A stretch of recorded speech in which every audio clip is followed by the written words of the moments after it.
This show is brought to you by Safety FM. Well, hello and welcome to another episode of Safety FM with Jay Allen. I hope everything is good inside of your neck of the woods as we are hanging out on this Tuesday, February the 18th of 2025. I almost said 24 because, I'm still not in the habit of saying 24. So how are you? I hope everything's good, seriously, as we are talking. So welcome back to Safety FM, the station where we dive deep into the world of safety with a twist. Of course, I am Jay Allen, and today we got a show that's going to shake up your perspective on safety protocols. We're going to be blending the ancient wisdom of the modern safety principles, all while keeping it as real as a Howard Stern interview, as well as the mind-bending books of Philip K. Dick's, the novels that he used to put out. Yeah, so buckle up because we're about to embark on a journey through the 10 commandments of safety. I think I really feel inspired because I went to a church service this weekend and that's what they were talking about. We'll also infuse it with the 5 principles of human and organizational performance, or HOP, as championed by Dr. Todd Conklin. We'll also sprinkle some insight from the safety visionaries like James Reason and Erik Hollnagel. So let's get this safety party started and let's get into some of the things that we need to talk about.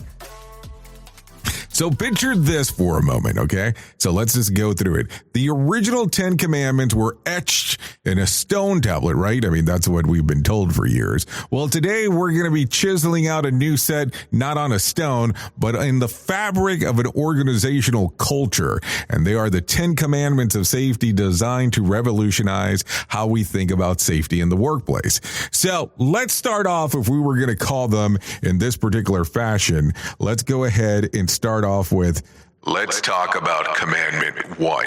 Thou shalt not acknowledge that error is inevitable. So let's kick off with the reality check that humans are fallible.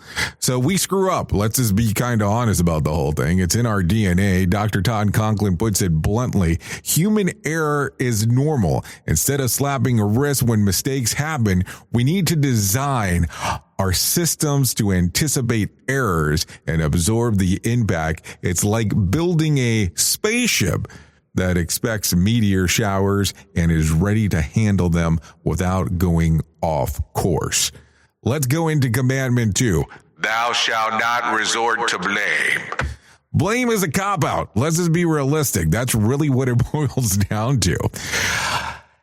It fixes nothing. When things go south, pointing the finger is easy, but it doesn't get us anywhere. As Conklin says, blame fixes nothing, and we need to dig deeper, understand the root causes, and fix the system, not the symptoms. Yes, the system, not the symptom.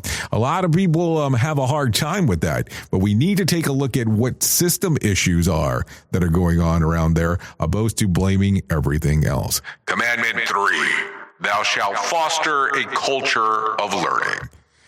Every mishap is a goldmine of insight. James Reason, the guy who gave us the Swiss cheese model of system accident, emphasizes that we must learn from our slip-ups to plug the holes in our defenses. It's about creating an environment where lessons are shared and not shunned. Think about that. Think about if you looked at it from actually plugging the holes, opposed to just going, it is what it is. Life will go on, dear John. I mean, things would be much different as we are looking at those things, one would imagine. Commandment 4, thou shalt understand that context shapes behavior. Behavior doesn't exist in a vacuum. Erik Hollnagel, the mind behind Safety 2 concepts, remind us that people's actions are influenced by the situations they're in. If we want to change behavior, we need to tweak the context and make the right actions the easy ones. Keep that in mind, because I think sometimes we make the actions that are presented not the easiest ones to pick, at least not the correct ones. At least when I'm taking a look around, that's the way that it comes across from time to time. Commandment 5, thou shalt respond thoroughly to failure. How to react when The feces hits the fan. Yeah, I'm trying to keep it PG. Sets the tone for our safety culture. A knee-jerk reaction can stifle openness and innovation. Instead, let's approach failures with curiosity and desire to improve, not punishment. Could you imagine an environment that way? Where we're not quick to punish, oh, you screwed up, so let's go ahead and do something to you because, number one, you screwed up and you didn't make reference to it. Boy, would life be different then. Commandment 6, thou shalt empower thy workforce. The folks in the front line often have the best insight into potential hazards. Encourage them to speak and actually listen when they do. It's all about creating a space where everyone feels responsible for safety. Learning teams or operational learning probably plays a key factor there. If you haven't looked into those, you should probably take a look around. It might take you places that you did not expect. Commandment 7, thou shalt prioritize good housekeeping. A cluttered workplace or workspace in this fact is an accident waiting to happen. Keeping things tidy isn't just about aesthetics. It's about preventing trips, slips, and falls. As the Minnesota Safety Council advises, disorganized work areas are breeding grounds for accidents. Look it up. I'm being serious. If you go to the minnesotasafetycouncil.org, you'll see all kinds of information there about how they talk about these things. Commandment 8, thou shalt use tools and equipment properly. Tools are an extension of our hands. Using them correctly is crucial. This means that proper training and regular maintenance checks. Remember, a dull blade is more dangerous than a sharp one. This is also something that I took from the Minnesota Safety Council website in regards of looking around. Now, the funny part is that when you start taking a look at these things, is that, yes, I am aware that there are people out there that will make their own tools for inside of the shops that they're at. And that's okay, as long as the tool makes sense and it's something that can be properly made for what the use or the intent of use is for. That's something to think about as well. Commandment 9, thou shalt wear appropriate personal protective equipment, PPE.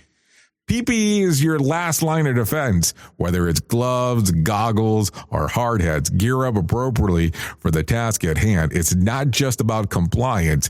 It's about keeping your body parts intact. Keep that in mind. That's going to be an important one for sure. Commandment 10, thou shalt commit to continuous improvement.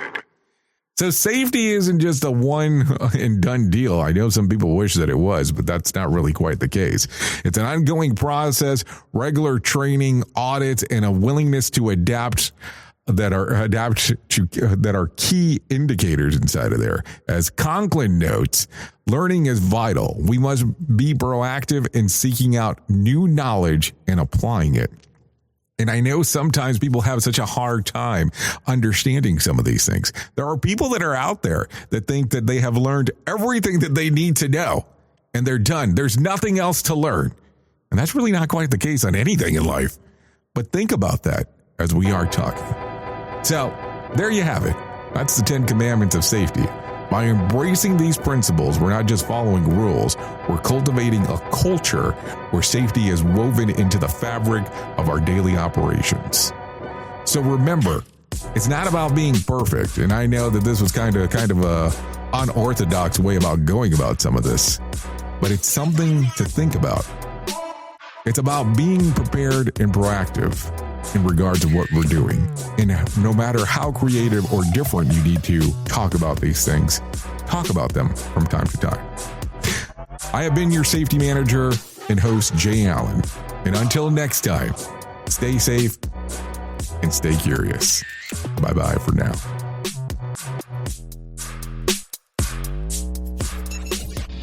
The views and opinions expressed on this podcast are those of the host and its guest and do not necessarily reflect the official policy or position of the company. Examples of analysis discussed within this podcast are only examples. They should not be utilized in the real world as the only solution available, as they are based only on very limited and dated open source information. Assumptions made within this analysis are not reflective of the position of the company.